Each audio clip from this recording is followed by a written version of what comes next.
তুমি এইখানে? আমি তো তোমাকে অনেকক্ষণ ধরে খুঁজতেছি। তুমি আমার সাথে চলো। দোস্ত এই পাগলটা কে রে? আমি ওকে চিনি না। তুমি আমাকে চেনো না মানে?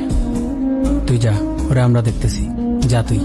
হ্যাঁ দোস্ত, তাড়াতাড়ি এখান থেকে চল। এসব পাগল ছাগলের কোনো বিশ্বাস নেই, কখন কি করে ফেলে। চল তাড়াতাড়ি। এত টেনশন করার কিছু নাই। বাবা তুমি ওকে চিনো না, আমি ওকে চিনি। আমি জানি ও কতটা ডেঞ্জারাস।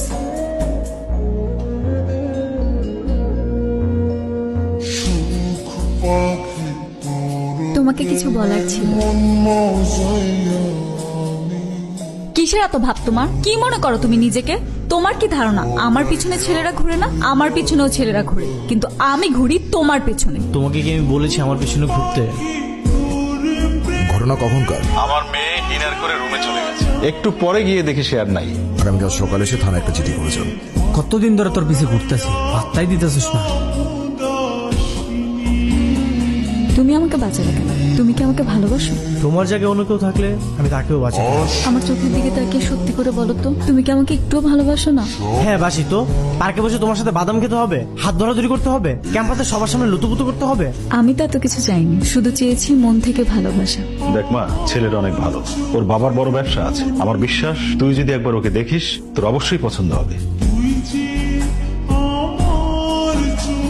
বাবা তো ঠিকই বলেছে, ছেলেটা সত্যিই অনেক হ্যান্ডসাম। আমি আমার বাবাকে অনেক ভালোবাসি।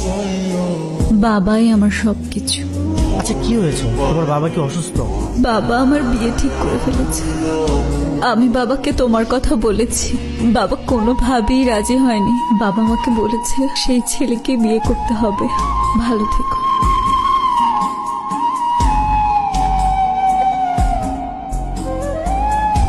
এখনো বউ হইনি, হব।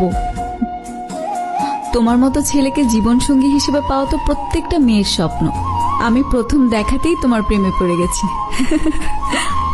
তারপর আমার কাছে মিথ্যা কান্নাকাটি করে আমাকে চিরবিদায় জানিয়ে ওর সাথে নতুন করে শুরু করেছিস?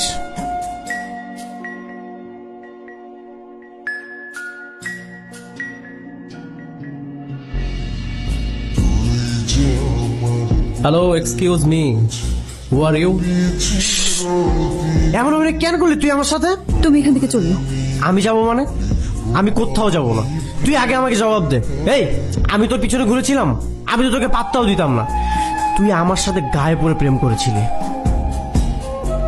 আরে আশ্চর্য, আপনি কি পাগল নাকি? চুপ করে থাক, আমি ওর সাথে কথা বলতেছি। ভদ্রভাবে কথা বলো, উনি আমার ফিয়ন্সে হয়। এই, ভদ্রতা তোর থেকে আমার শিখতে হবে।